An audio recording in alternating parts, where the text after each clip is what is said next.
बहुत समय पहले की बात है। एक बुढ़िया के 7 पुत्र थे। उनमें से 6 कमाते थे और एक निकम्मा था। बुढ़िया अपने 6 बेटों को प्रेम से खाना खिलाती और 7वें बेटे को बाद में उनकी थाली की बची हुई जूठन खिला दिया करती थी। 7वें बेटे की पत्नी इस बात से बड़ी दुखी थी, क्योंकि वह बहुत भोला था और ऐसी बातों पर ध्यान नहीं देता था। एक दिन बहू ने जूठा खिलाने की बात अपने पति से कही। पति ने सिर दर्द का बहाना कर रसोई में लेटकर स्वयं सच्चाई देख ली। उसने उसी क्षण दूसरे राज्य जाने का निश्चय किया। जब वह जाने लगा तो पत्नी ने उसकी निशानी मांगी। पत्नी को अंगूठी देकर वह चल पड़ा। दूसरे राज्य पहुंचते ही उसे एक सेठ की दुकान पर काम मिल गया और जल्दी ही उसने मेहनत से अपनी जगह बना ली। इधर बेटे के घर से चले जाने पर सास ससुर बहू पर अत्याचार करने लगे। घर का सारा काम करवा के उसे लकड़ियां लाने जंगल भेज देते और आने पर भूसे की रोटी और नारियल के खोल में पानी रख देते। इस तरह अपार कष्ट में बहू के दिन कट रहे थे। एक दिन लकड़ियां लाते समय रास्ते में उसने कुछ महिलाओं को संतोषी माता की पूजा करते देखा और उनसे पूजा की विधि पूछी।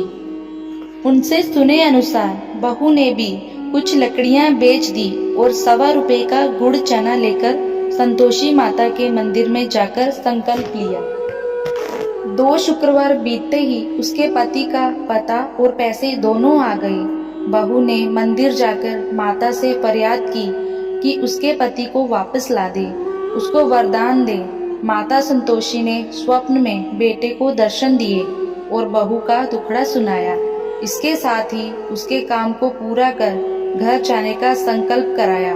माता के आशीर्वाद से दूसरे दिन ही बेटे का सब लेन देन का कामकाज निपट गया और वह कपड़ा गहना लेकर घर चल पड़ा। वहाँ बहू रोज लकड़ियां बीनकर माता जी के मंदिर में दर्शन कर अपने सुख दुख कहा करती थी। एक दिन माता ने उसे ज्ञान दिया कि आज तेरा पति लौटने वाला है, तू नदी किनारे थोड़ी लकड़ियां रख दे और देर से घर जाकर आंगन से ही आवाज लगाना कि सासू माँ लकड़ियां ले लो और भूसे की रोटी दे दो, नारियल के खोल में पानी दे दो। बहू ने ऐसा ही किया। उसने नदी किनारे जो लकड़ियां रखी, उसे देख बेटे को भूख लगी और वह रोटी बना खाकर घर चला। घर पर माँ द्वारा भोजन का पूछने पर उसने मना कर दिया और अपनी पत्नी के बारे में पूछा। तभी बहू आकर आवाज लगाकर भूसे की रोटी और नारियल के खोल में पानी मांगने लगी। बेटे के सामने सास झूठ बोलने लगी कि रोज 4 बार खाती है, आज तुझे देखकर नाटक कर रही है। ये सारा दृश्य देख बेटा अपनी पत्नी को लेकर दूसरे घर में ठाठ से रहने लगा। शुक्रवार आने पर पत्नी ने उद्यापन की इच्छा जताई और पति की आज्ञा पाकर अपने जेठ के लड़कों को निमंत्रण दे आई। जेठानी को पता था कि शुक्रवार के दिन व्रत में खट्टा खाने की मनाही है। उसने अपने बच्चों को सिखाकर भेजा कि खटाई जरूर मांगना। बच्चों ने भर पेट खीर खाई और फिर खटाई की रट लगाकर बैठ गए। ना देने पर चाची से रुपए मांगे और इमली खरीदकर खा ली। इससे संतोषी माता नाराज हो गई और बहू के पति को राजा के सैनिक पकड़कर ले गए। बहू ने मंदिर जाकर माफी मांगी और वापस उद्यापन का संकल्प लिया। इसके साथ ही उसका पति राजा के यहाँ से छूटकर घर आ गया। अगले शुक्रवार को बहू ने ब्राह्मण के बच्चों को भोजन करने बुलाया और दक्षिणा में पैसे ना देकर एक एक फल दिया। इससे संतोषी माता प्रसन्न हुई और जल्दी ही बहू को एक सुंदर से पुत्र की प्राप्ति हुई। बहू को देखकर पूरे परिवार ने संतोषी माता का विधिवत पूजन शुरू कर दिया और अनंत सुख प्राप्त किया।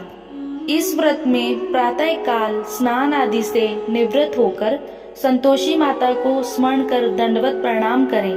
पूजा करते समय जल से भरा कलश रखकर उसके ऊपर गुड़ और चने से भरा कटोरा रखें। कथा करने और सुनने वाले अपने हाथ में गुड़ चना अवश्य रखें और मन ही मन संतोषी माता की जय बोलते जाएं।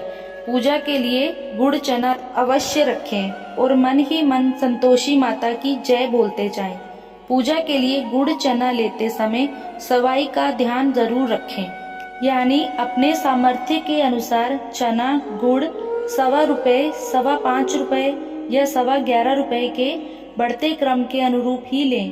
कथा समाप्त होने पर हाथ का गुड़ चना गाय माता को खिला दें और कलश पर रखा चना गुड़ प्रसाद के रूप में बांट दें और स्वयं भी प्रसाद लें।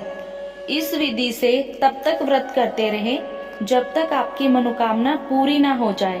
मनोकामना पूरी होने पर उद्यापन अवश्य करें। उद्यापन के लिए 2.5 सेर खाजा, मोहनदार पूड़ी, खीर, चने की सब्जी और नैवेद्य रखें। घी का दीपक जलाकर संतोषी माता की कथा करें। जयकारा लगाकर नारियल फोड़ें। इस दिन घर में कोई खटाई ना खाए, ना ही किसी को कुछ भी खट्टा दें। इस दिन 8 लड़कों को भोजन कराएं। लड़के अपने कुटुंब के हो तो अच्छा, ना हो तो ब्राह्मण बालकों, रिश्तेदारों, पड़ोसियों के लड़कों को बुलाएं। भोजन करा के यथाशक्ति दक्षिणा दें, जिसमें पैसे के स्थान पर कोई फल देना अधिक अच्छा होता है। इस तरह विधि पूर्वक पूजा उद्यापन से घर में संतोषी माता की कृपा सदैव बनी रहती है। संतोषी माता की जय।